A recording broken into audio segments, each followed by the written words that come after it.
Uh, We hope it amuse. We just love to give you the news. We certainly do. It's what we do, and it's what we like to do, and unfortunately, it's what we do best. And here with me to do that for you, as always, are my fellow kidders from the great state of Indiana, the Aristotle of comedy, Mr. Tim Slagle. hey, the Blackhawks lost last night, so that now officially starts football season.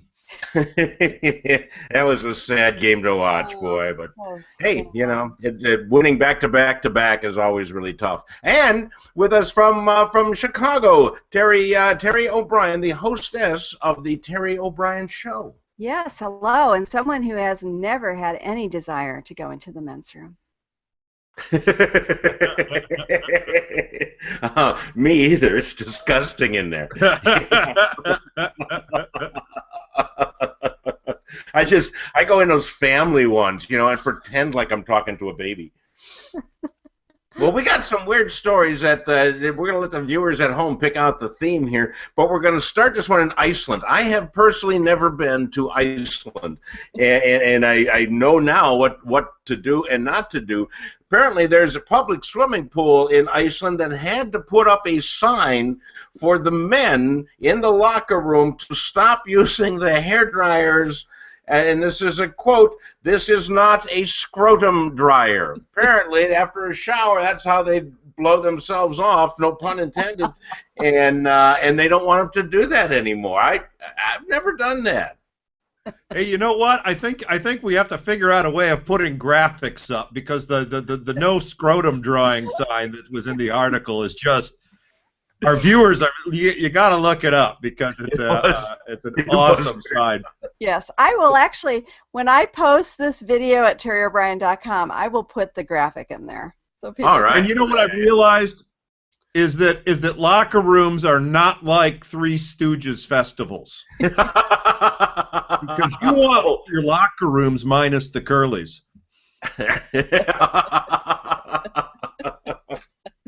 and it's just the fact that they had to put the sign, you know, and if these guys are doing that, I don't know if they golf in Iceland, but God only knows what they're doing on the ball washer. All right. That was my joke for the week. All right, here we go. Now we're going to Oregon. In Oregon, this guy, Eugene, Oregon, this guy owned a pet store, and he got a hooker to come over, and he didn't have enough money to pay the hooker, so he took money like out of the donation jar, and he found some other money to pay her, and as a tip, he gave her a bush baby. And no, that's not, you know, a child. A bush baby is a little teeny tiny monkey, and that was her tip. And it was not a child. Oh, I thought he gave her Jenna. No. He said, you know, you show me yours, I'll show you mine, right? and then they found this lady, because then they reported that the monkey had been stolen. So then they found this hooker with the monkey. She goes, "Oh no, this is a tip." That's the Zany's new pet store. The perfect gift for a hooker, right? An extra bush. She named it Merkin.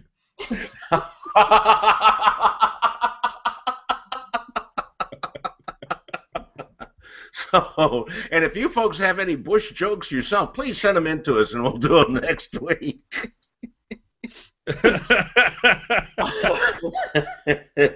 All right, this next one was sent in by a guy named Fuzzy, and this next story. Now, this is a problem that may not seem like a problem, but I can imagine it could be a problem.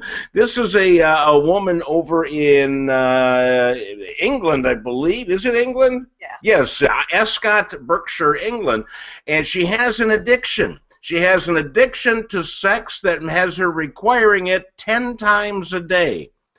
Now, she has a boyfriend who has been fulfilling his needs, but, you know, he'll probably die in a year.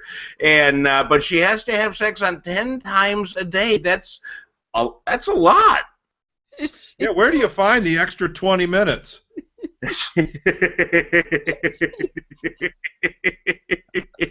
That's a year's worth, man. She lost her Wow. job. She's really missing the boat. She's lost her job. I mean, come on. Doesn't she see an opportunity here? I think we all do see an opportunity for this woman. Yeah. Her name is Sammy Walton, right? You know, Sam Walton, High Volume, right?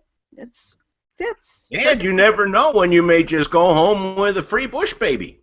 So, you know. But the poor guy, 10 times a day, I'm sorry, but that's a lot. How does he find time to watch sports? All right, one more story, and this is very sad. It happened in Louisville, Kentucky, where a woman and her boyfriend were out searching for Goat Man. Now, Goat Man is an alleged mythical creature who's, I guess, half goat, half man, and or he's an old goat man, which would make him Bernie Sanders. And they were walking over this trestle, this elevated bridge trestle, looking for Goat Man because that's where he's supposed to hang out. And a train came, and her boyfriend hung off the trestle like you'd seen in the movies, but it just hit her smack on and knocked her off the bridge. And unfortunately, she's dead. But apparently, Goat Man lives. Has she looked on Tinder for this Goat Man? That'd be a good thing.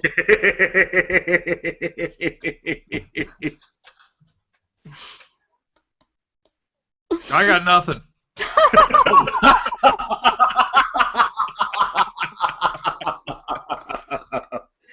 Because you're a Goat Sagittarius. Man, I can't even make a cheese joke. Wait, I hate to butt in, but This week's episode brought to you by Bush Baby and Goat Man. The comic book nobody wants. That's a morning zoo somewhere, isn't it? Bush Baby and Goat Man, yeah. Baby and the Goat Man.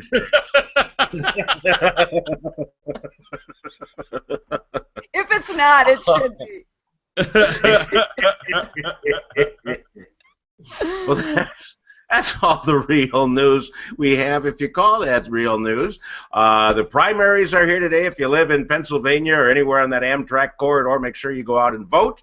And other than that, any final words, Tim? No, I got nothing there either. Okay, he's got nothing there either. He's a man of his words. How about you, Terry? I'm just going to go out and see if I can find that Goat Man. Okay, you had to read her lips there at the end. I don't know what happened, but that's all we have. Thank you so much for joining us. Please pass this on. Pablo, see you around the corner. Goodbye. Goodbye. Have a great day. Next week.